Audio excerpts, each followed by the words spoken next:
ஸ்ரீமதே ராமானுஜாய நமஹ. சுவாமி உபய வேதாந்தாச்சாரியராக எழுந்தருளிருக்கக்கூடியதான ஸ்ரீமான் பரவஸ்து வரதராஜன் சுவாமி யதீந்திர பிரவண பிரபாவம்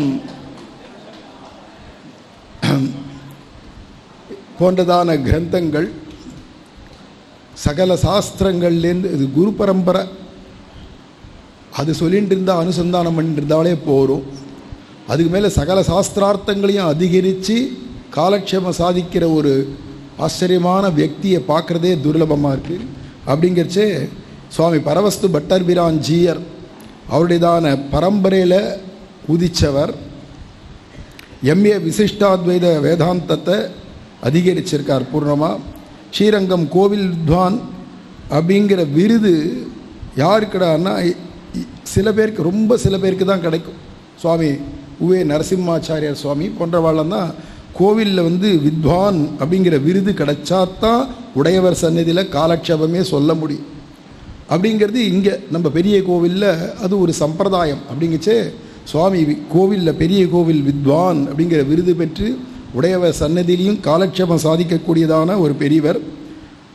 மேலும் நித்தியம் அங்கே காலக்ஷேபம் சுவாமி சாதிச்சுருக்கார். அதே மாதிரி அத்தியாபக கோஷ்டிலையும் பிராமுக்கியம் உண்டு அவருக்கு. ஸ்ரீமான் உபய வேதாந்தாச்சாரியரான பரதன் சுவாமி, அம்மாள் ஸ்ரீ விஷ்ணு சித்தன் சுவாமி, ஸ்ரீமான் உவே வேலுக்குடி கிருஷ்ணன் சுவாமி இவாட்டெல்லாம் சகலமான சாஸ்திரங்களும் ஸ்ரீபாஷ்யம், பகவத் விஷயங்கள், இதர ரகசிய கிரந்தங்கள், அதுமாரி சாம வேதத்தில் சில பகுதிகள் அத்தியனம் பண்ணியிருக்கார். எல்லாத்துக்கும் மேலே பாஷா ஞானம் முக்கியம். அதில் தமிழ், தெலுங்கு, ஹிந்தி, ஆங்கிலம், சம்ஸ்கிருதம் முதலிய மொழிகளில் நல்ல தேர்ச்சி பெற்று அதிலெல்லாம் உபன்யாசம் காலக்ஷேபங்கள்லாம் சொல்லக்கூடியவர். பெரிய யூடியூப் சேனல் வச்சுருக்கார். பல பேர் இவருடையதான பல பேர் நான் அடியேனே நிறைய கேட்டிருக்கேன் சுவாமி. காரணம் என்னென்னா பகுபிய ஸ்ரோதவ்யம் பகுதா ஸ்ரோதவ்யம்லாம் சாஸ்திரம் சொல்கிறது போல் பல பேர்கிட்ட பகவத் விஷயத்தை கேட்கணும், பலவிதமான விஷயங்களை கேட்கணும்லாம் இருக்கச்சே. அப்படி சுவாமியுடையதான காலக்ஷேபம் விலட்சணமாக இருக்கும். அதுக்கு மேலே கேள்வி பதிலாகவே சுவாமி வச்சுருக்கார். அதில் பகவத் விஷயமோ எல்லா விஷயங்கள்லையும் ஒருத்தர் கேள்வி கேட்பார், ஒருத்தர் பதில் சொல்வார். ஜனங்களுக்கு இருக்கிற சம்சயங்களை போக்குறதுக்கு அது மாதிரியான பல்வேறு நிகழ்ச்சிகள்லாம் யூடியூப் மூலமாக நமக்கு வெளிப்படுத்துகிறார். அப்பேற்பட்ட சுவாமி இப்போ விஷ்ணு புராணம், ஸ்ரீ பாகவதம் முதலியதான இந்த 2 புராணம், சாத்விக புராணத்திலே தலையான புராணங்கள், புராண திலகம், புராண ரத்தனம் அப்படின்னு 2 இருக்கிறதுனால அந்த 2 புராணங்கள்லேருந்தும் இருக்கக்கூடிய விஷ்ணு பரத்வத்தை சுவாமி சாதிக்க போகிறார். கேட்குற பாக்கியம், பருகக்கூடிய பாக்கியம் நம்ம எல்லாருக்கும். சுவாமி ஸ்ரீமதே ராமானுஜாய நமஹ.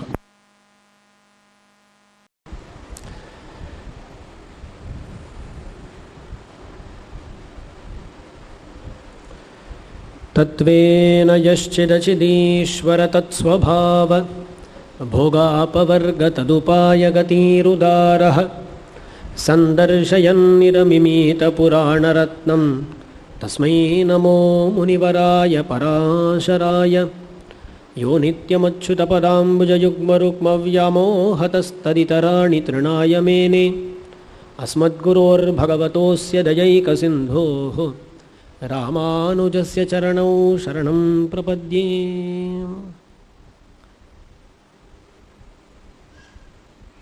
श्रीमान श्री उवे गोमठम मुकुंदाचार्य स्वामिயினுடைய षष्ठ्यब्द பூர்த்தி மகோத்சவத்திலே பலவிதமான சாஸ்திரியமான அம்சங்களை பலரும் அறிய வேண்டும் என்பதன் பொருட்டு இந்த ஒரு உபன்யாச தொடர் ஏற்பாடு செய்யப்பட்டுள்ளது. அதில் அடியனுக்கு கொடுக்கப்பட்டிருக்கக்கூடிய தலைப்பு விஷ்ணு புராணத்திலும் ஸ்ரீ பாகவதத்திலும் இருக்கக்கூடிய விஷ்ணு பரத்வம் என்பது. ரொம்ப ஆச்சரியமான 2 நூல்கள், 2 புராணங்கள், விஷ்ணு புராணம், பாகவதம் என்பவைகள்.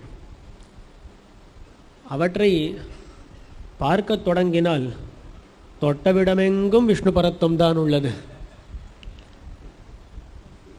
சில சமயங்களில் என்ன சொல்கிறதுன்னு யோசிக்க வேண்டி இருக்கும், சில தலைப்புகளில் என்ன விடுறதுன்னு யோசிக்க வேண்டி இருக்கும். அதில் அடியனுக்கு இரண்டாவது வகை என்ன விஷயத்தை விடுறதுன்னு பார்த்து பார்த்து விட வேண்டியிருக்கு. ஏதோ சில விஷயங்களைத்தான் சொல்ல முடியும். நேராக புராணத்துக்குள்ளே நுழைஞ்சுடலாம். விஷ்ணு புராணம். புராணேஷுச்ச வைஷ்ணவம் அப்படின்னு சொல்லுவார்கள். புராணங்களிலே மிகவும் சிறந்த புராணம் என்னது அப்படின்னா விஷ்ணு புராணம். விஷ்ணு புராணத்தை காட்டிலும் மிகவும் பிரசித்தமாக இருப்பது பாகவதம். சந்தேகம் இல்லை. தென்னிந்தியாவிலும் சரி, வட இந்தியாவில் கேட்கவே வேண்டாம், எங்கே பார்த்தாலும் பாகவதம் பாகவதம் என்று தான். அப்படி இருக்கும் பொழுது முதல்ல விஷ்ணு புராணத்தை பற்றி பேசுகிறதா பாகவதத்தை பற்றி பேசுகிறதான்னு யோசித்து பார்த்த அளவிலே நம்முடைய பூர்வாச்சாரியர் அதிக அளவில் கையாண்டது விஷ்ணு புராணத்தை. பாகவதத்தை தொடவே இல்லைன்னு கிடையாது. சில இடங்களில் பாகவத ஸ்லோகங்களையும் உதாகரிக்கிறார்கள். ஆனால் அதிக அளவிலே கையாண்டது விஷ்ணு புராணத்தை. ஆகையால் அதிலேருந்து தொடங்குவோம். இந்த விஷ்ணு புராணம் புராண ரத்னம் என்று அழைக்கப்படுகிறது. இதை பற்றி ஆளவந்தார் ஒரு ஸ்லோகத்தை இயற்றுகிறார் தம்முடைய ஸ்தோத்திர ரத்னத்திலே. ஸ்தோத்திர ரத்னம் அதில் குறிப்பிடப்படுவது புராண ரத்னம். தத்வேன யஷ்சிதச்சிதீஸ்வர தத்ஸ்வபாவ போகாபவர்க ததுபாயகதீர் உதாரஹ சந்தர்ஷயன் நிரமிமீத புராண ரத்னம் தஸ்மை நமோ முனிவராய பராசராயன்னு ஆச்சரியமான ஸ்லோகம். அந்த ஸ்லோகத்தோட தான் அடியின் உபன்யாசத்தையும் தொடங்கினேன். ஸ்தோத்திர ரத்னத்தை தொடங்குகிறார். தொடங்கும் பொழுது 3 பேரை வணங்குகிறார் ஆளவந்தார். முதல்ல தம்முடைய ஆச்சாரியரான தம்முடைய திருப்பாட்டனாரான நாதமுனிகளுக்காக சில ஸ்லோகங்களை அருளி செய்கிறார். அப்போ ஆச்சாரியர்களிலே ஆச்சாரியருக்காக நாதமுனிகளுக்காக ஸ்லோகங்கள் ஆச்சா. அதுக்கு மேலே இதோ இந்த ஸ்லோகத்தில் ரிஷிகளிலே முக்கியமாக இருக்கக்கூடிய பராசர மகர்ஷிக்காக ஒரு ஸ்லோகம். அதுக்கு மேலே நாம் அனைவருக்கும் தெரிந்த ஸ்லோகம் மாதா பிதா யுவதயஸ்தனயா விபூதி சர்வம் யதேவ நியமேன மதன்வயா. நம்மடின் முழுக்கவும் சொல்லணுன்ற தேவை கிடையாது, எல்லாருக்கும் தெரிஞ்ச ஸ்லோகம். அதுவும் ஸ்தோத்திர ரத்னத்தில் தான் வருகிறது. ஆச்சாரியர்களிலே நாதமுனிகள், ரிஷிகளிலே பராசரர், ஆழ்வார்களிலே நம்மாழ்வார்.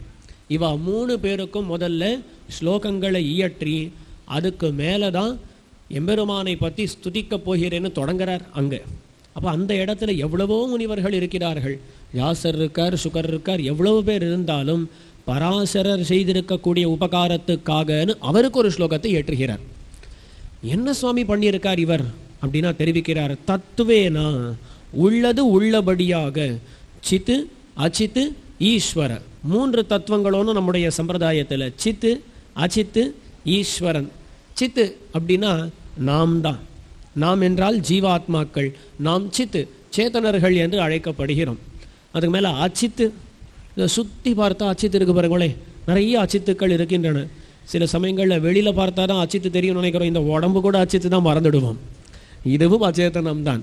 உள்ளே இருக்கக்கூடிய ஜீவாத்மா மட்டுமே சேத்தனம். அப்போ இந்த அச்சித்து உடம்புலேருந்து ஆரம்பிச்சு இந்த பொருள்கள் எல்லாம் அச்சித்து. இந்த 2ஐயும் இயக்கக்கூடியவன் ஈஸ்வரனாகிற எம்பெருமான். இந்த 3 பேரை பற்றி சித்து அச்சித்து ஈஸ்வர இவர்களை பற்றி, இவர்களுடைய ஸ்வபாவங்களை பற்றி, அதுக்கு மேலே போகாபவர்க ததுபாய கதீர் உதாரஹா. சேத்தனர்கள் மோட்சத்தை அடையணும்னா அதுக்கான வழி என்ன, மோட்சம்னா என்ன, மோட்சத்துக்கு என்ன உபாயங்கள் இருக்கின்றன, வழி என்ன, இதையெல்லாம் சொல்கிறார். மேலும் போகங்களை பற்றி, எல்லாருக்கும் மோட்சத்தில் சட்டுன்னு ருச்சி வராது பாருங்களே. அவளுக்கு சில போகங்களை எல்லாம் காட்டி உள்ள அழைச்சிண்டு வந்து அதுக்கு மேலே மோட்சத்தில் ருச்சி உண்டாக்கணும். அப்படிப்பட்டவர்களுக்கு இந்த போகங்களை பற்றின விஷயங்களையும் சொல்கிறது. எல்லாத்த பற்றியும் பேசுகிறது இந்த புராண ரத்னம். ஆனால் பேசும்பொழுது உண்மையை மட்டுமே பேசுகிறது. தத்வேன யஷ்சிதச்சிதீஸ்வர தத்ஸ்வபாவ போகாபவர்க ததுபாய கதீர் உதாரஹான்னு ஒரு வார்த்தையிட்டார். பராசரர் எப்படிப்பட்டவராம்? உதாரர், வள்ளல் அப்படின்னார். அது என்ன வள்ளன்மை அப்படின்னா, சிஷ்யர் கேள்வி கேட்குறார், பதில் சொல்லக்கூடியவர் பராசரர். சிஷ்யர் யாருன்னு கேட்டால் மைத்ரேயர். விஷ்ணு புராணத்தினுடைய தொடக்கமே என்னன்னு கேட்டால் இதோ இந்த மைத்ரேயர் என்பவர் பராசரராகிற ஆச்சாரியரை கேள்வி கேட்குறார். மைத்ரேய பரிபப்ரச்ச பிரணிபத்திய அபிவாத்தியச்சா அப்படின்னு கேள்வியோட தான் தொடங்குறது. ஆச்சரியமான கேள்வி கேட்குறார் இவர்.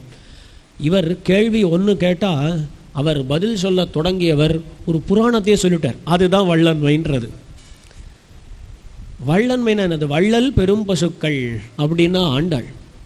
என்ன வள்ளன்மை அப்படின்னா, பால் சொரிய தொடங்கினா பால் சொரிஞ்சுட்டே இருக்குமா ஆய்ப்பாடியில் இருக்கக்கூடிய பசுக்கள். நிறுத்துன்னு சொல்லாலும் நிறுத்தாது, அந்த ஒரு வள்ளன்மைன்னு சொல்லுவதுண்டு. அதே போலத்தான் இங்கேயும் ஏற்ற கலங்கள் எதிர்பொங்கு மீதளிப்ப மாத்தாதே பால் சொரியும் வள்ளல் பெரும் பசுக்கள் என்பது போல சிஷ்யன் ஒரு கேள்வி கேட்டா அதை ஒட்டி ஒட்டி பல விஷயங்களை சொல்றார் பாருங்க ஆச்சாரியர். அதுதான் வள்ளன்மை. அதனால தான் வார்த்தையிட்டார், ஆள வந்தார் உதாரஹா, வள்ளலா இருக்கக்கூடியவர். என்ன பண்ணார்? சந்தர்ஷயன், முன்னாடி சொன்னேன் இல்லையா, அந்த விஷயங்களையெல்லாம் காட்டிக்கொண்டு புராண ரத்னத்தை நிர்மித்தாரே, அப்படிப்பட்ட முனிவரர், அதாவது முனிவர்களிலே சிரேஷ்டராக இருக்கக்கூடிய பராசரருக்கு நமஹா அப்படின்னார். இதுக்குத்தான் புராண ரத்னம் அப்படின்ற பெயர் வந்துள்ளது. ரத்னம் என்கிற வார்த்தைக்கு சிறந்ததுன்னு அர்த்தம். புராண ரத்னம்னா புராணங்களிலே தலை சிறந்ததுன்னு அர்த்தம். அப்போ அந்த விஷ்ணு புராணம் என்ன கூறுகிறது என்பதனை நாம் பார்க்க வேண்டும். சில புராணங்கள் எல்லாம் ஆரம்பிக்கும் பொழுது எப்படி ஆரம்பிக்கும்? யாரோ ஒருத்தர் வருவர், ஆச்சாரியரிடத்தில் போய் இன்னாரை பற்றி பேச வேண்டும் அப்படின்னு கேட்டால் சரின்னு அந்த பேசக்கூடியவர் பேச தொடங்கி விடுவர். இது ஒரு வகை. இங்கே அப்படி கிடையாது. இங்கே பொதுவிலே கேள்வி கேட்குறார். இன்னாரை பற்றி பேச வேண்டும்னு கேள்வி கேட்கல, உண்மை என்னன்னு தெரிந்து கொள்வதற்காக கேள்வி கேட்க இந்த புராணமானது தொடங்கி இருக்கிறதுன்றதை பார்க்கணும். இதை இன்னும் கொஞ்சம் விளக்கி சொல்லுகிறேன். சில சமயங்களில் சில பெரியோர்கள் ஏதோ ஒரு இடத்துக்கு எதிர்ச்சையாக சென்று இருப்பார்கள், யாதிருச்சிகமாக போயிருப்பார். அங்கே போன இடத்துல ஒருத்தர் பக்கத்தில் பெரியவர் இருப்பார், இவரை பற்றி பேச வேண்டியது அப்படின்னுட்டா. சபையில் சொல்லிட்டா இவரை பற்றி பேச வேண்டியதுன்னு. அப்போது சரி என்னமோ ஒன்று பேசித்தான் ஆக வேண்டும் என்பதற்காக சில விஷயங்களை கொஞ்சம் ஏற்றி கூட சொல்லிடுவா. ஸ்தோத்திரம்னாலே என்னது, ஸ்துதினாலே என்னதுன்னா உள்ளது கொஞ்சம் இல்லாதது கொஞ்சம் சேர்த்து சொன்னால் அதுதான் ஸ்துதி. அப்படி முகஸ்துதி பண்ணி விடுவார்கள். அப்போ இவரை பற்றி பேச வேண்டும்னு ஆரம்பித்தா அப்படித்தான் இருக்கும். ஆனால் விஷ்ணு புராணம் அப்படி தொடங்கலை. மற்ற புராணங்களில் இவரை பற்றி பேச வேண்டும், இவரை பற்றி பேச வேண்டும் என்று கேட்க பேசுவதுண்டு. இங்கே அப்படி கிடையாது. மைத்ரேயர் கேள்வி கேட்குறார், பொதுவிலே கேள்வி கேட்குறார். விஷ்ணுவை பற்றி சொல்லு கேட்கல, இவர் கேட்குறார் என்மயஞ்ச ஜகத் பிரம்மன் யதச்சைதச்சராச்சரம் லீனமாசீத் யதா யத்ர லயமேஷ்யதி யத்ர ச. ஆச்சாரியரே, இந்த உலகம் முழுவதும் யார் நிறைந்திருக்கிறார்? என்மயம் ஜகத்து, இந்த ஜகத்தில் யார் இருக்கா? யதச்சைதச்சராச்சரம், இந்த நாம் பார்க்கக்கூடிய அசையக்கூடிய அசையாத பொருள்கள் எல்லாம் யாரிடமிருந்து தோன்றின? லீனமாசீத் யதா, யாரிடத்திலே இந்த பொருள்கள் எல்லாம் ஒரு காலத்திலே பிரளயம் அடைந்திருந்தன, இதுக்கு மேலே ஒரு காலத்திலே பிரளயத்தை அடையப் போகின்றன. இங்கே பேர் ஏதாவது வருதா? ஒன்றுமே கிடையாது. யாரிடத்திலிருந்து தோன்றித்து யாரிடத்திலே லயமாக போகிறது, எவரை உட்கொண்டதாக இந்த உலகம் முழுவதும் இருக்குன்னு பொதுவிலே கேள்வி. விஷ்ணுவை பற்றி சொல்லுங்கோள்னு ஆரம்பிக்கலை, பொதுவில் கேள்வி வரும் பொழுது உண்மையை விளக்கத் தொடங்குகிறார். யாரு? ஆச்சாரியராகிற பராசரர். அந்த பராசரர் சொல்றார், விஷ்ணோ சகாஷாதுத்பூதம் ஜகத் தத்ரைவ ச ஸ்திதம் ஸ்திதி சம்யமகர்த்தாசௌ ஜகதோஸ்ய ஜகச்சசஹ. எம்பெருமான் விஷ்ணுவினிடமிருந்து தான் இந்த உலகம் முழுவதும் உண்டாயிருக்கிறது. விஷ்ணோ சகாஷாதுத்பூதம். சரி, யாரிடத்தில் இது தங்கி இருக்கிறதுனா ஜகத் தத்ரைவ ச ஸ்திதம், அந்த எம்பெருமானிடத்திலே தான் இது தங்கி இருக்கிறது அப்படின்னார். விஷ்ணோ சகாஷாத் உத்பூதம் ஜகத் தத்ரைவ ச ஸ்திதம் ஸ்திதி சம்யம கர்த்தாசௌ. இந்த உலகத்தை காப்பது, இந்த உலகத்தை அழிப்பது எல்லாம் இவர் தான் பண்ணார், நியமிக்கிறது எல்லாம் இவர் தான் பண்ணார். ஜகதோஸ்ய ஜகச்ச சகானர், இந்த உலகத்துக்கு இவர் சிருஷ்டிகர்த்தாவாக ஸ்திதிகர்த்தாவாக பிரளயகர்த்தாவாக இருக்கிறார், இந்த உலகமாகவும் இருக்கிறார்னுட்ட. அப்போது விஷ்ணுன்ற வார்த்தையினுடைய அர்த்தத்தை விவரித்து கொண்டு சொல்கிறார் பராசரராகிற முனிவர். விஷ்ணுன்ற வார்த்தைக்கு அர்த்தம் என்ன தெரியுமோ? எல்லா இடத்திலும் பரவி இருக்கக்கூடியவர்னு அர்த்தம். வியாபனசீலக விஷ்ணு அப்படின்னு சொல்லுவான். எங்கும் உளன் கண்ணன் அப்படின்றார் ஆழ்வார். எல்லா இடத்திலும் இருக்கிறான் எம்பெருமான். எங்கே இல்லை? இந்த மைக்குக்குள்ளே இருக்கான், பேசக்கூடிய அடியனுக்குள்ளே இருக்கான், அந்த கேமரா இருக்கிறது அதுக்குள்ளே இருக்கான். இவ்வளவு பேர் நீங்கள் கேட்கிறீர்களே, உங்களுக்குள்ளே இருக்கிறான். எல்லா இடத்திலும் வியாபித்திருக்கிறானே, அவன்தான் விஷ்ணு, அவன்தான் விஷ்ணு என்று இவ்விதமாக தொடங்குகிறது. இப்போ பார்க்கணும், விஷ்ணு புராணம் கேள்வி பொதுவிலான கேள்வி. விசேஷித்து கேள்வி இருந்தால் ஐயோ கேட்கறா சொல்லி ஆகணுன்றதுக்காக சொன்னது கிடையாது. பொதுவான கேள்வியாக இருக்கும் பொழுது விசேஷித்து விஷ்ணுவினிடமிருந்து தான் இந்த உலகம் முழுவதும் உண்டாக்கப்படுகிறதுன்னு சொன்னால் இதுதான் உண்மை. இது உண்மைன்னு தெரிந்து கொள்ளலாம். மேலும் இதை சொல்லக்கூடிய பராசரர் இருக்காரே, இவரை பற்றி ஒரு கதை வருகிறது விஷ்ணு புராணத்திலே. அவரே சொல்கிறார், மைத்ரேயர் கேட்டவுடனே தம்முடைய கதையை சொல்கிறார். சில சமயங்களில் தற்புகழ்ச்சி கூடும்னு சொல்லுவாள். பொதுவாக தற்புகழ்ச்சின்றது கூடாது இல்லையா? இங்கே தற்புகழ்ச்சி பண்ணால் தப்புன்னு தானே சொல்லுவோம். ஆனால் சில இடங்களில் சொல்லுகிறார்கள் தற்புகழ்ச்சின்றது கூடும். எப்போன்னு கேட்டால் ஒரு வாத சதஸ் நடக்கிறது, வாதம் பண்ணும்பொழுது தன்னுடைய பெருமைகளை எடுத்து சொல்லலாமா? அந்த மாதிரி சில இடங்களில் கிரந்தங்களில் வரும்பொழுது தான் சொல்லக்கூடியது நம்பத்தக்கது தான் என்பதனை காட்டுவதற்காக ஓரளவுக்கு தற்புகழ்ச்சி பண்ணிக்கலாம். இவர் சொல்கிறார், யார்? பராசரர் சொல்கிறார், ஒரு காலத்தில் என்னுடைய தந்தையை ஆசுர சுபாவம் கொண்டவர்களான சில பேர் ராட்சசர்கள் அவர்கள் அழித்து விட்டார்கள். உடனே இந்த பராசரர் என்ன பண்ணுறாராம், ஒரு யாகம் பண்ண தொடங்குறார். உலகத்தில் இந்த ராட்சசர்கள் யாருமே இருக்கக்கூடாது அப்படின்னு எல்லாரையும் முடிப்பதற்காகன்னு சொல்லி ஒரு யாகம் பண்ண தொடங்குறார். அந்த யாகம் பண்ணுறார், ராட்சசர்கள் அழிய போகிறான்ற அந்த நிலைமையில் வசிஷ்டர் அங்கே வருகிறார். வசிஷ்டர் வந்து அவர் சொல்கிறார், நீ இவ்வளவு கோபம் கொள்ளக்கூடாது, அந்த ராட்சசர்களுடைய சுபாவமே அப்படித்தான், மேலும் உன்னுடைய தந்தையினுடைய கர்மம் அப்படிப்பட்டதாக இருக்கிறது, அவர் போகணும்னு போயிட்டார், நீ அதுக்குன்னு சொல்லி தப்பு பண்ணாலோ இல்லையோ தெரிஞ்சுக்காம எல்லாரையும் கொல்றதுன்றது தவறு, அதை விட்டுடுன்றார். இங்கே கவனிக்கணும், இவர் விட்டுட்டார். உலகத்தில் நல்ல உபதேசம் பண்ணுறதுக்கு தயாராக பல பேர் உண்டு, ஆனால் கேட்கக்கூடியவர்கள் ரொம்ப குறைவு இல்லையா? இங்கே இவர் தப்பு பண்ண தொடங்குறார். அவர் வந்து சொல்கிறார், சொன்ன உடனே இவர் கேட்டார் பாருங்களேன், அதை இந்த இடத்துல நாம் ஸ்லாகிக்கணும். அதனால தான் அவளை பற்றி இனி வரையிலும் பேசிட்டு இருக்கோம். நாம் அவர் கேட்கலைன்னா இது வரையிலும் அவங்க பேசிட்டு இருந்திருக்க மாட்டோம். பேசியிருந்தாலும் அப்படி இருக்கக்கூடாதுன்னு பேசியிருப்போம் இல்லையா? இப்படி இருக்கணும்னு நான் பேசுகிறோன்னா அவர் சொன்னதை உடனே கேட்குறார், யாகத்தை நிறுத்துறார். யாகத்தை நிறுத்தின உடனே அந்த பக்கத்துலேருந்து புலஸ்தியர் வந்துட்டார். புலஸ்தியர் என்பவர் அவர் வருகிறார்.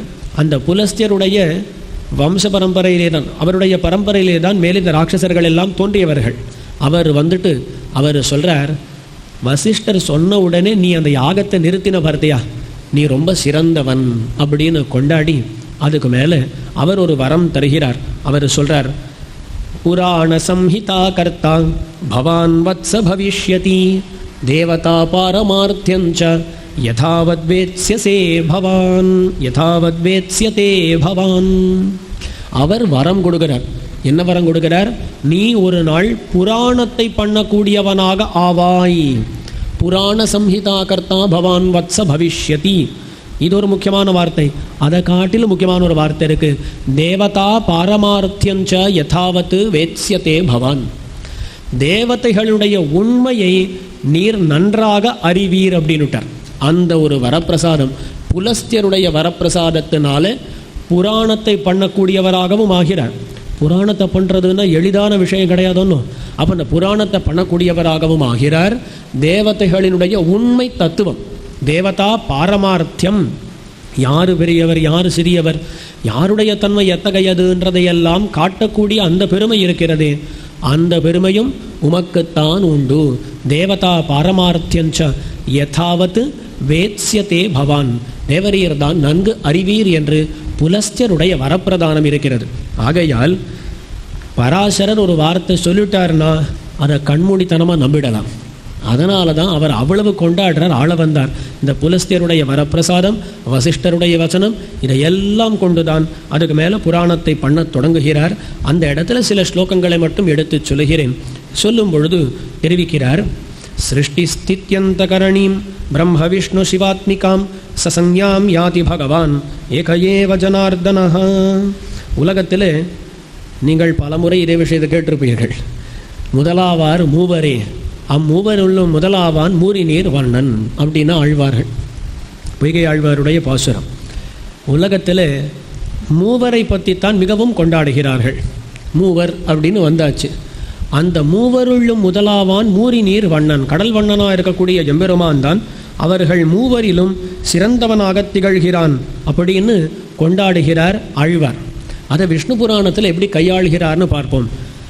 பிரம்ம விஷ்ணு சிவாத்மிகாம் சஞ்ஞாம் யாதி. உலகத்தை படைப்பவர் யாருன்னு கேட்டால் பிரம்மா, உடனே சொல்லிடுவோம்.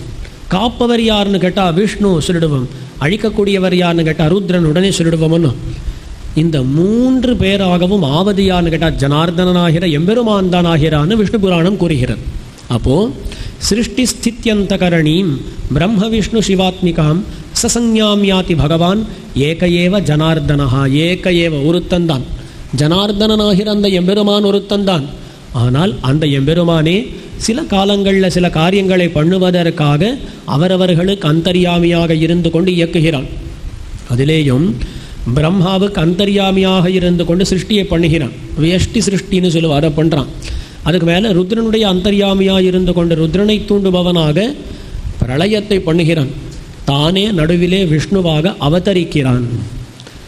அதனுடைய ஆச்சாரியர் ஸ்ரீ பரதன் சுவாமி வேடிக்கையாக தெரிவிப்பார். சில சமயங்களில் இந்த மாநிலத்துக்குன்னு முதல்வர் வரணும், என்ன பண்ணுவா, சில இப்போ ஹோம் மினிஸ்ட்ரி அந்த மாதிரிலாம் இருக்கும், பாதுகாப்புக்கான மினிஸ்ட்ரி, அதெல்லாம் தாங்களே வச்சுருப்பா. ஏன்னா அதை வேறு யார்கிட்டையும் ஒப்படைப்பதற்கு அவளுக்கு மனசு இருக்காது, நம்பிக்கை இருக்காது. அதனால் இவரே முதல்வர், அந்த அமைச்சர், அந்த உள்துறை அமைச்சர் நம்ம சொல்லுவோம், ஹோம் மினிஸ்ட்ரி இருக்கு இல்லையா, அதையும் தானே வைத்து கொண்டிருப்பார். ஏன்னு கேட்டால் வேறு யாரும் நம்பிக்கையாக இல்லை, தானே வச்சுடலாமேன்னு. அதே போலத்தான் எம்பெருமான் தான் எல்லாரையும் படைக்கக்கூடியவன். படைக்கக்கூடிய அதுக்கு மேலே படைக்கக்கூடிய காரியத்தை பிரம்மாவுக்கு, ருத்ரனுக்கு அழிக்கக்கூடிய காரியத்தை கொடுத்துட்டான். காப்பாற்றுறதுன்றது ஒன்று இருக்கே, அது வேற யாருக்கோ ஒப்படைப்பதற்கு பகவானுக்கு மனசுலையா, தானே வந்துட்டான் பகவான். அதனால தான் பிரம்மா ருத்ரன் 2 பேர் இருந்தாலும் நடுவில் எம்பெருமான் விஷ்ணுவாக வருகிறான். பகவானுடைய அவதாரங்களிலே முதல் அவதாரம் என்ன அப்படின்னு கேட்டால் சட்டுன்னு என்ன சொல்லுவேள், மத்ஸ்யாவதாரம் சொல்லுவேளுன்னு. ஆனால் ஆச்சாரியர்கள் ஒத்துக்கிறது இல்லை. ஆச்சாரியர்கள் சொல்கிறா, மத்தியே விரிஞ்சகிரிஷம் பிரதமாவதாரஹா. பராசர பட்டர் சொல்கிறார், எம்பெருமான் பிரம்மாவுக்கும் ருத்ரனுக்கும் நடுவே முதல் அவதாரம் எடுத்தான். எதுன்னு கேட்டால் விஷ்ணு ஆகிற அவதாரம். மத்தியே விரிஞ்சகிரிஷம் பிரதமாவதாரஹா அப்படின்னு பராசர பட்டருடைய ஸ்ரீசுக்தி. ஆகையால் முதல் அவதாரம் விஷ்ணு. எம்பெருமான் இவர்களின் நடுவே, இவர்கள் மூவரில் இவனும் ஒருத்தன் என்று சொல்லலாம்படி தன்னை அமைத்து கொண்டு வந்தானே, அதுதான் அவதாரம். ரொம்ப ஆச்சரியமாக நம்ம ஆச்சாரியர்கள் எல்லாம் அனுபவிக்கிறார்கள். இப்போ இந்த விஷயத்தை காட்டுவதன் மூலமாக அங்கே புராணத்தில் என்ன சொல்கிறார் பாருங்கோ, ஜனார்தனன் தான் பிரம்மாவாக விஷ்ணுவாக ருத்ரனாக ஒரு பேர் வைத்து கொண்டு வருகிறான். எல்லாருக்கும் அந்த 2 பேருக்கு அந்தர்யாமி இவன் தான், விஷ்ணுவாக வந்தவன் இவன் தான் என்பதனை மிகவும் ஸ்பஷ்டமாக கூறிவிட்டார். இது ஸ்ரீ விஷ்ணு புராணத்தில் வரக்கூடிய ஸ்லோகம். அங்கே அதே சந்தர்ப்பத்தில் ஆச்சரியமாக ஒரு விஷயம் வருகிறது. பிரம்மா படைக்கிறான் நாம் எல்லாம் சொல்கிறோமோ, இந்த பிரம்மா படைக்கிறான் அப்படின்றதுக்கு விஷ்ணு புராணம் சொல்கிறது, பிரஜா சசர்ஜ பகவான் பிரம்மா நாராயணாத்மகா. பிரம்மா படைத்தார்.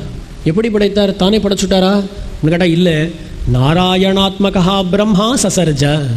நாராயணனை ஆத்மாவாக அந்தர்யாமியாக கொண்ட பிரம்மா படைத்தார் அப்படின்னு இது ஸ்பஷ்டமாக சொல்கிறது. அப்போ நாராயணன் உள்ள இல்லைன்னா பிரம்மாவினாலே படைத்திருக்க முடியாதுன்ற விஷயமும் தெரிகிறது. அதுக்கு மேலே வராகாவதார கட்டம் விஷ்ணு புராணத்தில் அங்கே வரும்பொழுது ஆச்சரியமான ஒரு ஸ்லோகம், துவாமாராத்திய பரம் பிரம்ம யாத்தா முக்தி முமுக்ஷவ வாசுதேவம் அனாராத்திய கோமோக்ஷம் சமவாப்ஸ்யசி. கோமோக்ஷம் சமவாப்ஸ்யதி அப்படின்னு பூமி பிராட்டி பகவானை பார்த்து சொல்லக்கூடிய ஸ்லோகம். உலகத்தில் உன்னை ஆராதித்து பல பேர் முமுட்சுக்கள் மோட்சத்தை அடைந்திருக்கிறார்கள். உன்னை ஆராதனம் செய்யாமல் யாரால் மோட்சத்தை பெற முடியும்னு கேட்டுட்டார். ஜகத்காரணத்துக்கான அடையாளங்கள் பல உண்டு. அதில் ஒன்று என்னென்னா மோட்ச பிரதத்துவம்னு சொல்லுவான். மோட்சம் கொடுக்கக்கூடியவன் யாரோ அந்த மோட்சப்பிரதனாக இருக்கக்கூடியவன் தான் பரம்பொருள் இல்லையா. உலகத்தில் ஒரு பொருளை ஓரிடத்திலிருந்து மற்றொரு இடத்துக்கு அழைத்து செல்ல வேண்டும்னு சொன்னால் 2 இடங்களும் தனக்கு வசப்பட்டதாக இருக்க வேண்டும். இப்போ அடியன் இல்லத்தில் ஒரு பொருள் இருக்குது, உங்கள் இல்லத்திலே அடியன் கொண்டு வந்து வைக்கிறேன்னு சொன்னால் நீங்கள் கேட்பீங்களா இல்லையா, சுவாமி உம்முடைய பொருளை எங்கள் இல்லத்தில் ஏன் வைக்கிறீர் அப்படின்னு கேட்பேன். ஆனால் அடியனுக்கு 2 இடங்கள் இருக்குன்னா ஓரிடத்துலேருந்து மற்றொரு இடத்துக்கு வைக்க போனால் ஒன்றும் கேள்வி வராது. அதே மாதிரி தான் உங்கள் இல்லத்திலேருந்து ஒரு பொருளை எடுத்துன்னு வந்து அடியன் இல்லத்தில் வச்சுனாலும் கேள்வி வருமோன்னா. அப்போது ஒரு பொருளை ஓரிடத்திலிருந்து மற்றொரு இடத்திலே வைக்க வேண்டும் என்றால் இந்த இடமும் அடியனுக்கு சொந்தமாக இருக்கணும், அந்த இடமும் அடியனுக்கு சொந்தமாக இருக்கணும். அப்போது ஒரு ஜீவாத்மாவை இந்த சம்சாரத்திலேருந்து எடுத்துட்டு போய் மோட்சத்தில் வைக்கணும்னா 2 இடங்களும் ஒருத்தனுக்கு சொந்தமாக இருக்கணும்.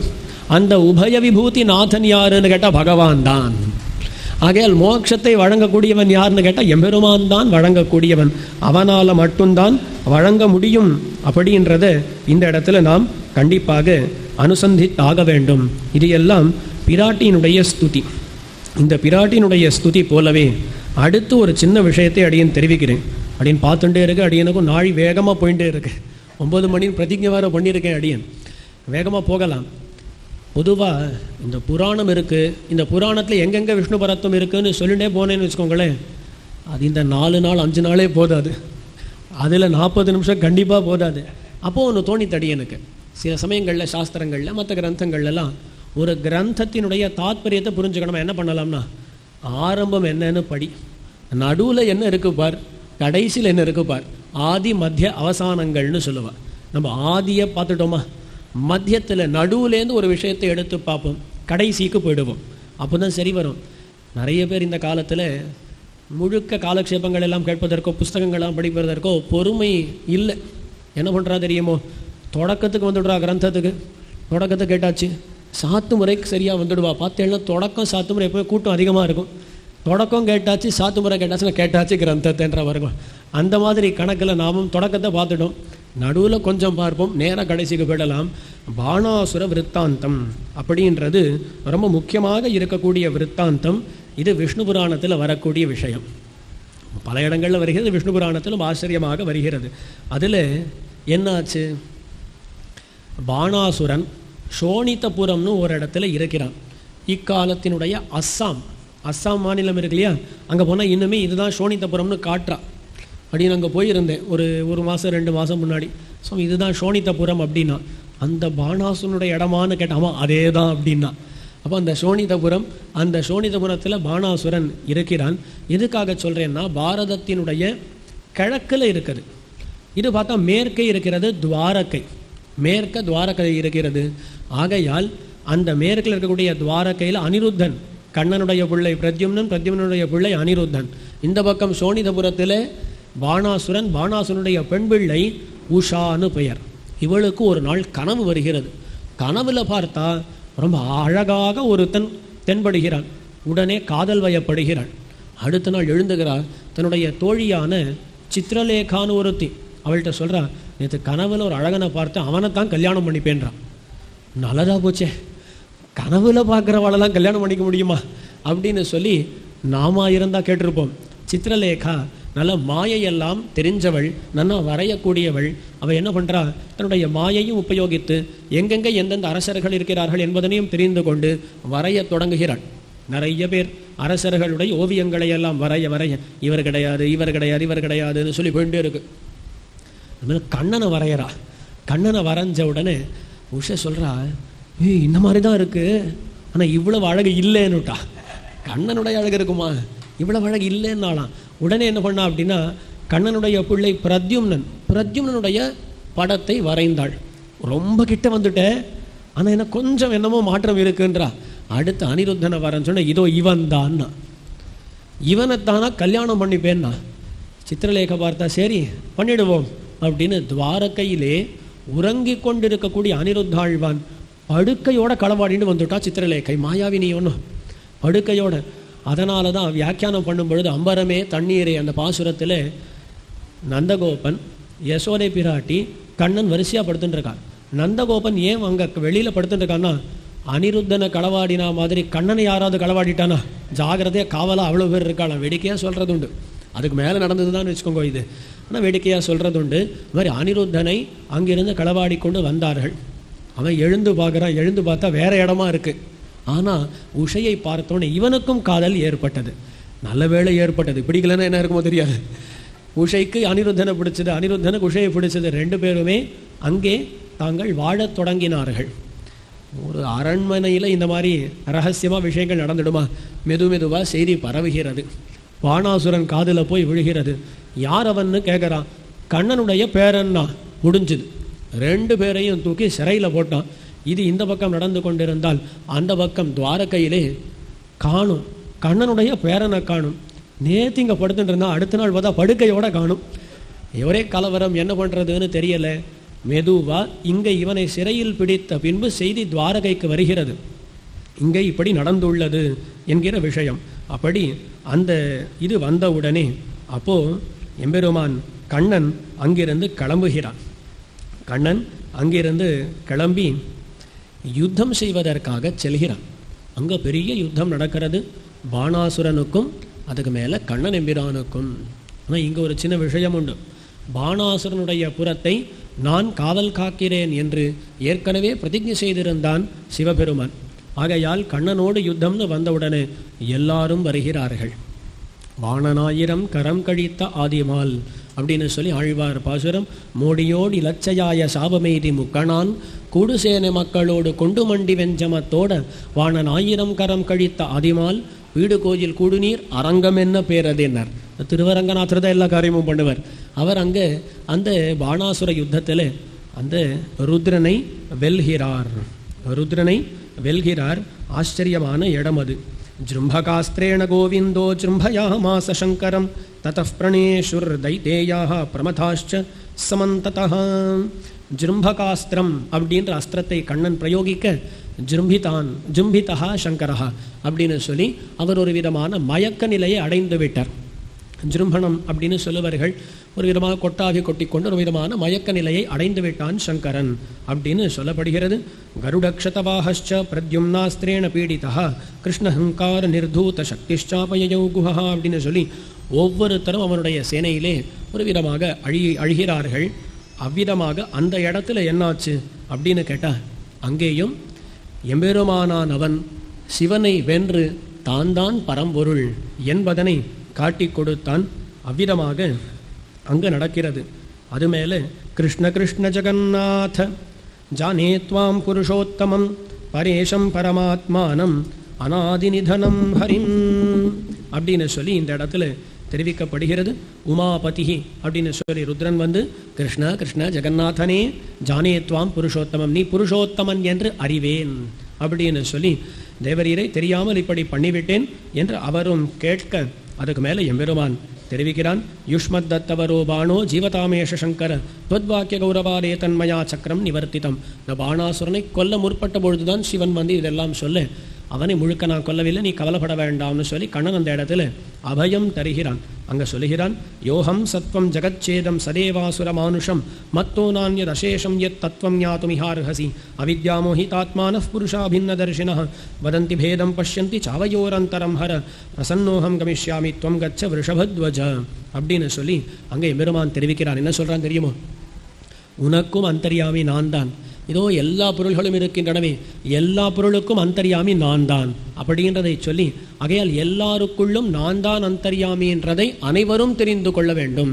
இந்த ஸ்லோகங்களில் சில பேர் என்ன பண்ணுவான்னா, இதோ இந்த இடத்துல கண்ணன் தனக்கும் ருத்ரனுக்கும் அபேதத்தை சொல்லிட்டானேன்னு இந்த ஸ்லோகத்தை காட்டுவான். ஆனால் கண்ணன் வெறும் சங்கரனுக்கும் தனக்கும் மட்டும் அபேதத்தை சொல்லவில்லை. சதேவாசுர மானுஷம்னு தேவர்கள் அசுரர்கள் மனுஷர்கள் எல்லாருக்குள்ளும் நான் தான் இருக்கேன், எல்லாம் அபேதம்ன்றான்.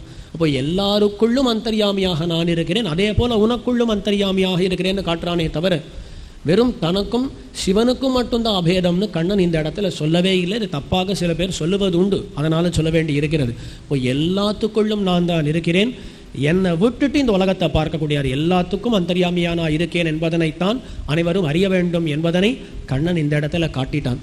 ஆக விஷ்ணு புராணத்தினுடைய நடுவுலேருந்து ஒரு பகுதி எடுத்துட்டோம், அதிலேயும் விஷ்ணு பரத்வம் தான் சொல்லப்படுகிறது. அதே போல கடைசி ஸ்லோகத்துக்கு வந்தோமே ஆனால் நம்ம ஆச்சரியமான ஸ்லோகம். இதி விவிதமஜஸ்ய யஸ்ய ரூபம் பிரகிருதி பராத்மமயம் சனாதனஸ்ய பிரதிஷது பகவான் அசேஷ பும்சாம் ஹரிரபஜன்ம ஜராதிகாம் சசித்திம். ஹரியாகிற எம்பெருமான் ஜன்மம் மரணம் மூப்பு முதலானவைகள் இல்லாதபடியான அந்த சித்தியை கொடுக்கட்டும். அப்போ மோட்சத்தை கொடுக்கட்டும்ன்றார். யார் மோட்சத்தை கொடுப்பது அப்படின்னா ஹரிஹி பிரதிஷது, ஹரியாகிற எம்பெருமான் கொடுக்கட்டும்னா அந்த மோட்ச பிரதத்துவம்ன்றது எம்பெருமானுக்கே உண்டு, அவன்தான் பரம்பொருள் என்பதனை ஆரம்பத்திலேருந்து கடைசி வரையிலும் விஷ்ணு புராணமானது கூறுகிறது. அப்போ விஷ்ணு புராணத்தில் ஆதி மத்திய அவசானங்களிலே விஷ்ணு பரத்வம் தான் காட்டப்பட்டுள்ளதுன்றதை நாம் தெரிந்து கொள்ளலாம். அடுத்து பாகவதத்துக்கு போகணும். அடியேன் ஆரம்பத்தில் நினச்சது இதிலேயும் ஒரு ஆதி மத்திய அவசானம் சொல்லிடலாம்னு நினச்சேன். ஆனால் பார்த்தாங்க 5 நிமிஷம் தான் காட்டுறது. இப்போ என்ன பண்ணுவோம், ஆதி மத்தியாவசானம் மாதிரி மற்றொன்று சொல்கிறது உண்டு இல்லையா? ஒரு பானை சொத்துக்கு ஒரு சோறு பதம், அதை இந்த இடத்துல பிரயோகம் பண்ணுவோம். ஏதோ ஒரு விஷயத்தை எடுத்துக்கொண்டு பார்த்தாலும் சரி, பாகவதத்தில் இன்னதுதான் விஷயம்னு நாம் தெரிஞ்சுட்டலாமோன்னு. அதுக்கு என்ன விஷயம்? பாகவதத்தில் ரொம்ப ஆச்சரியமாக இருக்கக்கூடிய ஒரு விஷயம்னு சொன்னால் அது கஜேந்திர மோட்ச விற்த்தாந்தம் தான். எது என்ன இருந்தாலும் கஜேந்திர மோட்ச விற்த்தாந்தம் மாதிரி ஒன்று உண்டா? அந்த ஒரு பானை சோத்தில் ஒரு சோறு எடுக்கணும், நல்ல சோறாக எடுப்போமே, கஜேந்திர மோட்சத்தை எடுப்போமே. அந்த கஜேந்திர மோட்ச விற்த்தாந்தத்தில் விஷ்ணு பரத்வம் காட்டப்படுகிறது. ஜன்மாத்தியஸ்ய யதோன்வயாத் இதரதச்சார்த்தேஷுன்னு ஆரம்பித்து அதிலேயே எம்பெருமான் தான் சொல்லப்படுகிறான். பிரம்மாவுக்கே வேதத்தை உபதேசித்தவன் அப்படின்னு ஆதிக்கவையே பிரம்மா அப்படின்னு ஆதிகவியாக இருக்கக்கூடிய பிரம்மாவுக்கு பிரம்மம்னு சொல்லப்படக்கூடிய வேதத்தை உபதேசித்தவன் தொடங்கிறது. அவ்விதமான பாகவதத்தினுடைய நடுவில் வரக்கூடிய ஒரு பகுதி எதுன்னு கேட்டால் கஜேந்திர மோட்சம் அப்படின்ற ஆச்சரியமான பகுதி. அந்த கஜேந்திர மோட்ச விற்த்தாந்தம் சுருக்கமாக சொல்லிடுறேன். பார்க்கடலால் சூழப்பட்டிருக்கக்கூடிய ஓர் இடமாம், ஒரு பர்வத்தமாம். அந்த பர்வத்தத்தின் அருகிலே கஜேந்திரன் தன்னுடைய பல யானைகளோடு கூட விஹரித்து கொண்டு இருக்கிறானாம். இதை நம்முடைய ஆழ்வார்கள் இன்னும் ரொம்ப ஸ்வரசமாக சொல்லுவார்கள். மீனமர் பொய்கை நான் மலர் கொய்வான் வேட்கையினோடு சென்னிழிந்த கானமர் வேழம் கையெடுத்தலர கராவதன் காலினை கதுவா கடிகொள் பூம்பொழில் காமறு பொய்கை வைகு தாமரை வாங்கிய வேழம். பல பாசுரங்கள். கஜேந்திராழ்வான் பெரிய பக்தன், எம்பெருமானிடத்தில் பெரிய பக்தி கொண்டிருக்கக்கூடியவன். இந்திரத்யும்னன் என்பவன் தான் கஜேந்திரனாக பிறக்கிறான். அப்போது எம்பெருமானுக்கு திருவாராதனங்கள் பண்ணணும். ஒரு நாள் பார்த்தா சட்டுன்னு பகவானுக்கு திருவாராதனம் பண்ணுவதற்கு மலர்கள் கிடைக்கல, தாமரை மலர்கள் ஒன்றும் கிடைக்கல, எந்த மலரும் கிடைக்கல. தேடிண்டே போகிறானா. இதில் ஆழ்வார்களுடைய அனுபவம். தேடிண்டே போகிறான், எங்கேயாவது கிடைக்குமா எங்கேயாவது கிடைக்குமான்னு. ஓரிடத்துல ஒரு தாமரை பொய்கை இருக்கான். அங்கே பார்த்த உடனே ஆஹா, இன்னைக்கு திருவாராதனத்தில் பகவானுக்கு சமர்ப்பிப்பதற்கு புஷ்பங்கள் கிடைச்சுடுத்தேன்ற அவாவாம். அந்த ஒரு எண்ணத்தினால கொஞ்சம் வேகமாக இறங்குகிறான். எப்பொழுதுமே ஆர்வம் அதிகமாகும் பொழுது, காதல் அதிகமாகும் பொழுது நாம் ஜாகிரத்தை விட்டுவிடுவோம் இல்லையா? அதே போலத்தான் இங்கேயும் உணர்வு, பக்தின்ற உணர்வு அதுக்கு வசப்பட்டு அங்கே முதலை இருப்பதை கவனிக்காமல் வேட்கையினோடு சென்னிழிந்தா. மீனமர் பொய்கை நான்மலர் கொய்வான், ஒரு மலரை கொய்வதற்காக வேட்கையினோடு, வேட்கை காதல், அந்த காதலினாலே வேகமாக சென்று இழிந்தான் கஜேந்திர ஆழ்வான். அப்போ உடனே என்னாச்சு, இவனை பிடிக்க வேண்டும் என்பதற்காகவே காத்து கொண்டிருந்த முதலை கராவதன் காலினை கதுவா கட்டியாக பிடிச்சுடுத்து. அப்போ கஜேந்திர ஆழ்வான் என்ன பண்ணுறதுன்னு தெரியாமல் தவிக்கிறான். சரி, தன் பலத்தின் மேலே தனக்கு நம்பிக்கை உண்டு, அதனோடு போர் புரிய தொடங்குகிறான். எவ்வளவு நாள் போர் அப்படின்னு கேட்டால் பெரிய போர் நடக்கிறது. எவ்வளவுனா 1000 தேவ வருஷம் போர் புரிகிறான் அங்கே கஜேந்திர ஆழ்வான். 1000 வருஷங்கள் போர்னா சும்மாவா, அவ்வளவு போர் புரிகிறான். அப்படி போர் புரிந்து அதுக்கு மேலே தான் தெரிகிறது இனிமேல் நம்மால் முடியாதுன்னு. அதுதான் முக்கியமான கட்டம். கஜேந்திரனுக்கு புரிஞ்சுது வரங்களே, நான் என்னை காத்து கொள்ள இயலாது, அந்த எண்ணம் நம் அனைவருக்கும் ஏற்பட வேண்டும். நாம் என்ன நினச்சின்றோம் தெரியுமா, நான் இதை பண்ணி எப்படியோ ஒரு மோட்சத்தை பெற்றுடுறேன், இதை பண்ணிடலாம், நான் தினப்படி எவ்வளவு ஜபம் பண்ணுறேன்னு தெரியுமோ, நான் எவ்வளவு வருஷமாக எம்பெருமானுக்கு விளக்கேற்றுறேன்னு தெரியுமோ, ஒரு கோயிலுக்கு எவ்வளவு வருஷமாக போய் எவ்வளோ கைங்கரியம் பண்ணுறேன்னு தெரியுமோன்னு நம் மனசில் எண்ணம் பிறந்துட்டு இருக்கும். அது கூடவே கூடாது. நாம் பண்ணுவது எதுவுமே உபாயம் கிடையாது. நாம் நம்முடைய முயற்சியால் பகவானை பெற முடியுமா? முடியாது. என்னால் முடியாதுன்ற எண்ணம் வேண்டும். மோட்சத்தை பெறுவதற்கு நம்மால் ஒன்றும் பண்ண முடியாது. அவனை மகிழ்விப்பதற்கு ஏதோ ஒன்று பண்ணிகிட்டே தான் இருந்தாக வேண்டும். ரெண்டுமே முக்கியம். மோட்சத்துக்காக ஏதாவது பண்ணுறான்னு கேட்டால் ஒன்றுமே இல்லை, சூன்யம்னு சொல்லணும். பகவானுக்கு கைங்கரியமாக எவ்வளவு பண்ணுவேன்னு கேட்டால் எவ்வளவு வேணாலும் பண்ணுவேன்னு சொல்லணும். ரெண்டுமே வேணும் இல்லையா? இங்கே கஜேந்திரன் தன்னை காத்து கொள்வதற்கு தானே முயற்சி செய்து கொண்டிருந்தான். பகவான் வெறுமனே இருந்தான். ஆட்சி அதுக்கு மேலே கஜேந்திரன் பார்க்கிறான், இனிமேல் நம்மால் முடியாது, நம்மோடு வந்திருக்கக்கூடிய இந்த மற்ற யானைகளால் முடியாது, யாராலும் முடியாது, அந்த சர்வேஸ்வரன் தான் வந்து நம்மை காக்க வேண்டும்னு சொல்லி கூப்பிடுகிறான். ஆதி மூலமேன்னு கூப்பிட்டான் அப்படின்னு பெரியோர்கள் சொல்லுவார்கள். ஆழ்வார் சொல்றார், நாராயணாவோ மணிவண்ணா நாகணையாய் வாராய் என் ஆரிடரை நீக்காய் எனவே கொண்டு தீராத சீத்தத்தால் சென்னிரண்டு கூறாக ஈராவதனை இடறுகடிந்தான் எம்பெருமான். நாராயணா ஓ மணிவண்ணா நாகணையாய்னு கூப்பிட்டான். அதை பாகவதம் ரொம்ப ஆச்சரியமாக சொல்கிறது. நமோ நமஸ்தே கில காரணாய நிஷ்காரணாய அத்புத காரணாய சர்வாகமாம் நாய மகார்ணவாய நமோபவர்காய பராயணாய. எம்பெருமான் அகில காரணம், ஆதிமூலம், அனைத்துக்கும் காரணமாக இருக்கக்கூடியவன்.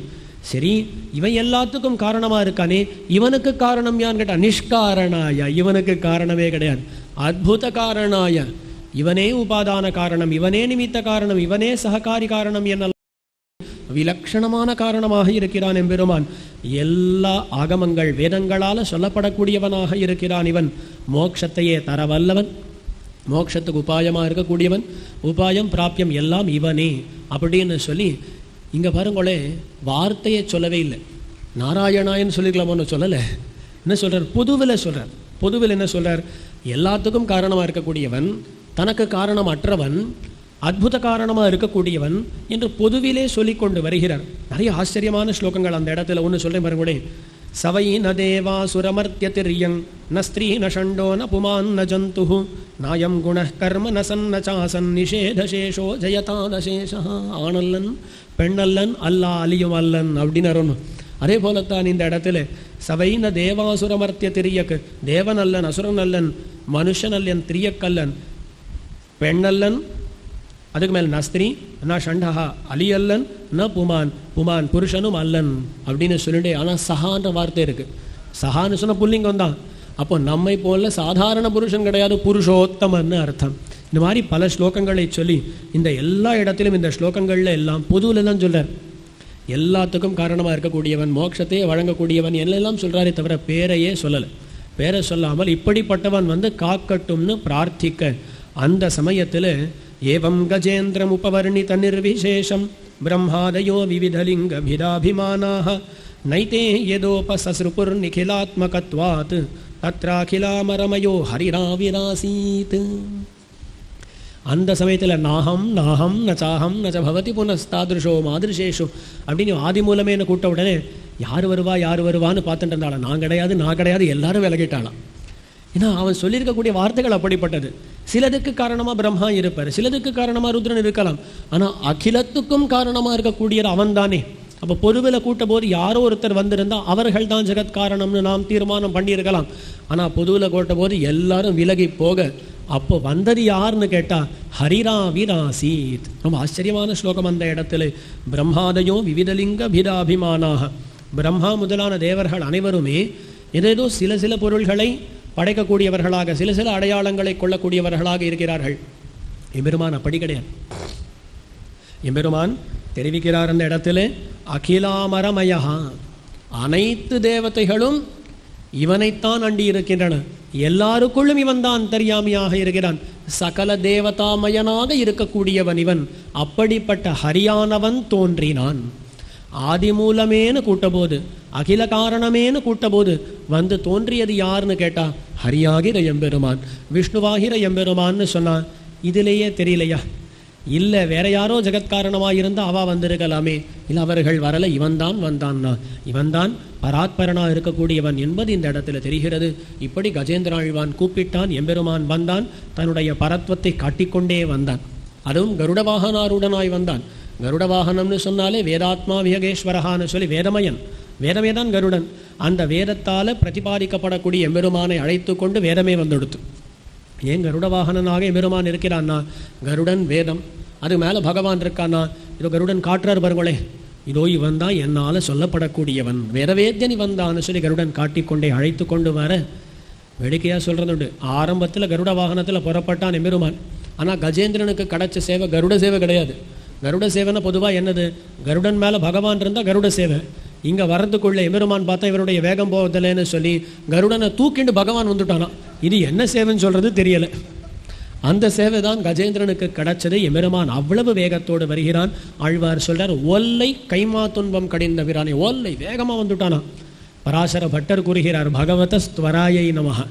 பகவானுக்கு வணக்கம் கிடையாது, பகவானுடைய துவரை வேகத்துக்கு நமஸ்காரம். அவ்வளவு வேகமாக வந்து இந்த யானையினுடைய இடர் நீக்கினான். அங்கேயும் யானைக்கு இடர்னு சொன்னால் இந்த முதலையினால் வந்த இடராம்.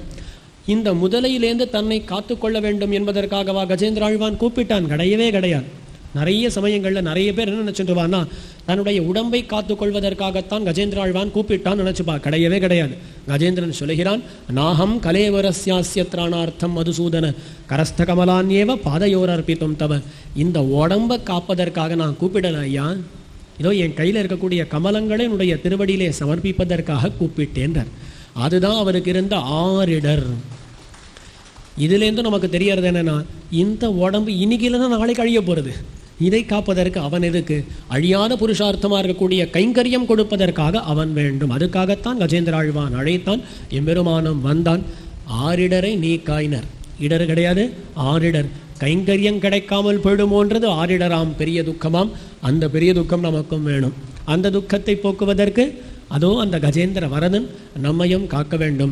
அந்த கஜேந்திர மோட்ச விருத்தாந்தத்தில் பகவானுடைய பரத்துவம் நன்கு புலப்படுகிறது. ஆக விஷ்ணு புராணம், பாகவதம், விஷ்ணு புராணத்தில் ஆதி மத்திய அவசானங்கள்னு பார்த்தோம். இதில் ஒரு பான சொத்துக்கு ஒரு சோறு பதம்னு பார்த்தோம்.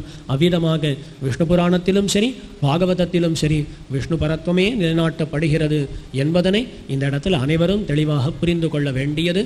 இதில் ஒரே ஒரு சின்ன அம்சத்தை அடியன்னு சொல்லி முடிச்சுடுறேன். கண்டிப்பாக சொல்ல வேண்டிய ஒரு அம்சம், பல பேர் புரிந்து கொள்ள வேண்டிய அம்சம்ன்றதுனால சொல்கிறேன்.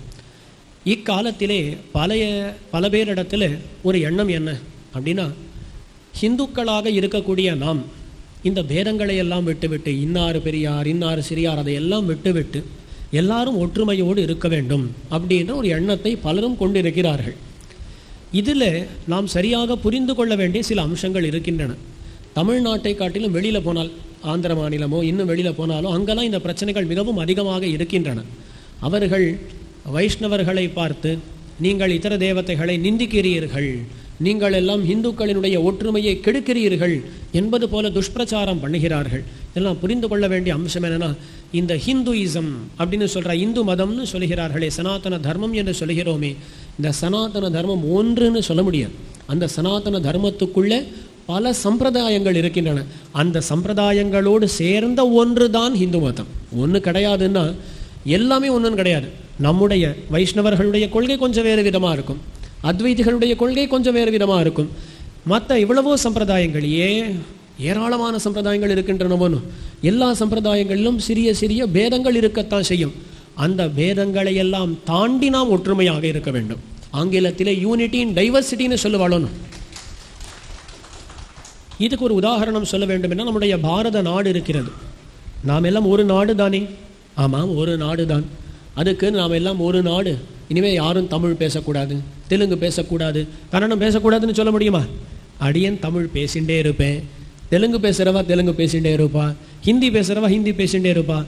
ஆனாலும் நாம் அனைவரும் ஒத்துமையாக இல்லையா என்ன? பாரதியர்கள் அப்படின்ற அந்த அம்சம் வரும்பொழுது ஒத்துமையாக இருக்க வேண்டும். அதே போலத்தான் வைஷ்ணவர்கள் எம்பெருமானுடைய பரத்வத்தை சொல்லிக்கொண்டு அதை நம்பிக்கொண்டு வாழ்வார்கள். சைவர்கள் இருப்பான்னு சொன்னால் சிவனே பரம்பொருள்னு நினைத்து கொண்டு அவர்கள் வாழ்வார்கள்.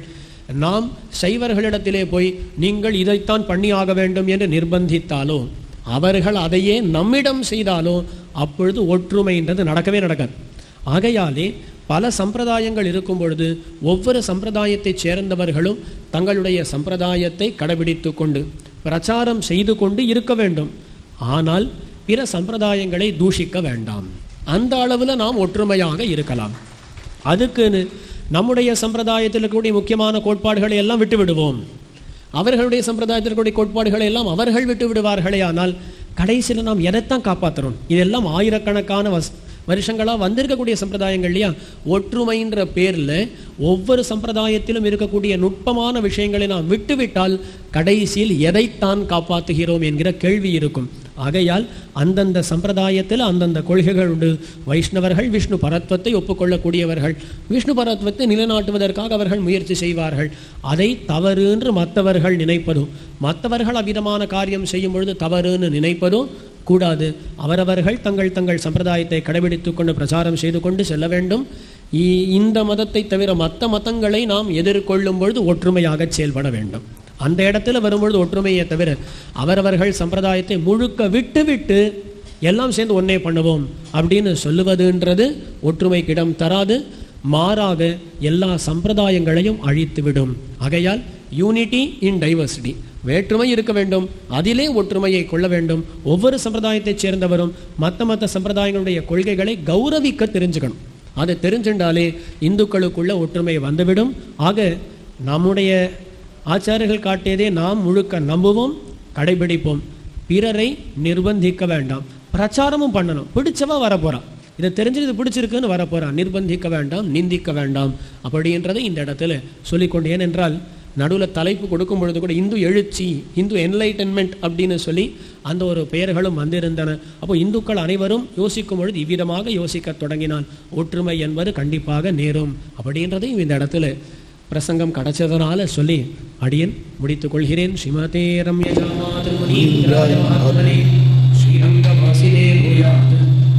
ஸ்ரீர் நித்யமங்கலம். ஸ்ரீமதே ராமானுஜாய நமஹ. சனாதனம் அப்படின்னா பெருமாளுக்கு பேர். வெங்கடேஷ மகாயோகின் பரமாத்மா சனாதனஹா அப்படின்னு மந்தோதரி ராமரை பார்த்து சொல்கிறா. தன்னுடைய கணவனை வதம் பண்ணினதான மனுஷன் யார் அப்படின்னு ஏறிட்டு பார்த்துட்டு கடைசியில் தமசப்பரமோதாத்தா சங்கச்சக்கர கதாதரஹான்னு எம்பெருமானும் அவளுக்கு ராமனா காட்சி கொடுக்கல, சங்கச்சக்கர கதாதரனா காட்சி கொடுத்தா அவளை சமாதானப்படுத்த. அப்போ அவள் உபயோகப்படுத்தினத வார்த்தை சனாதனஹா, ராமரை. கிருஷ்ணம் தர்மம் சனாதனம்னு மகாபாரதத்தில் கிருஷ்ணனை சனாதனஹான்னு சொல்கிறது போல, அப்போ அந்த சனாதனனான எம்பெருமான அடையறதுக்கான மார்க்கம் எதுவோ அதுதான், அந்த தர்மம் எதுவோ அதுக்கு தான் சனாதன தர்மம்னு பேர். அதில் சுவாமி இப்போ கடைசியாக முடித்த விஷயம் பரமபோக்கியமான விஷயம்.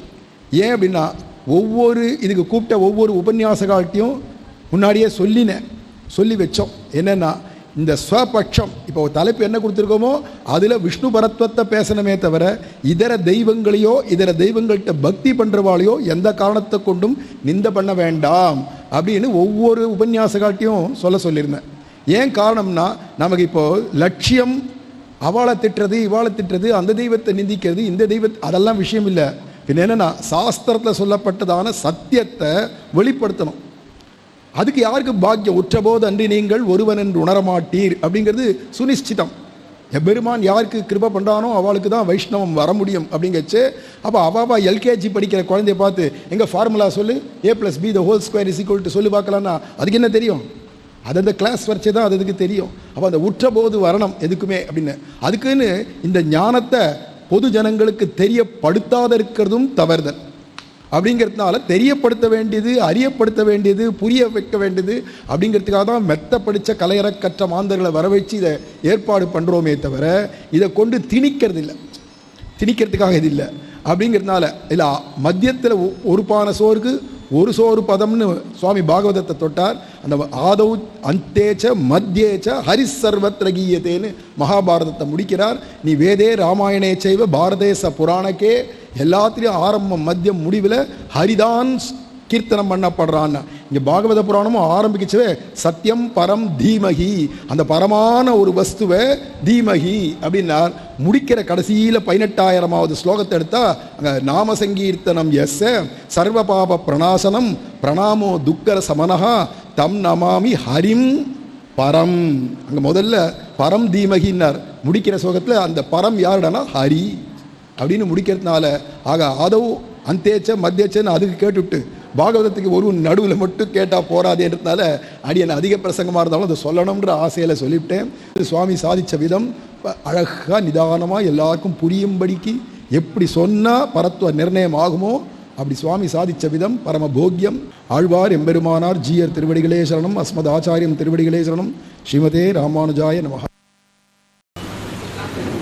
आनंदो ब्रह्मे दिव्यजानात् आनंदाध्येव कल्पिमानि भूतानि जायन्ते आनंदेन जातानि जीवन्ति आनंदं प्रयन्त्यभिसंविशन्तीति सैषा भार्गवी वारुणी विद्या परमेभ्यो मन प्रतिष्ठिता एवं वेद प्रतिष्ठति अन्नपानन्नादो भवति महान् भवति प्रजया पशुभिर्ब्रह्मवत्सेन महान् कीर्त्या।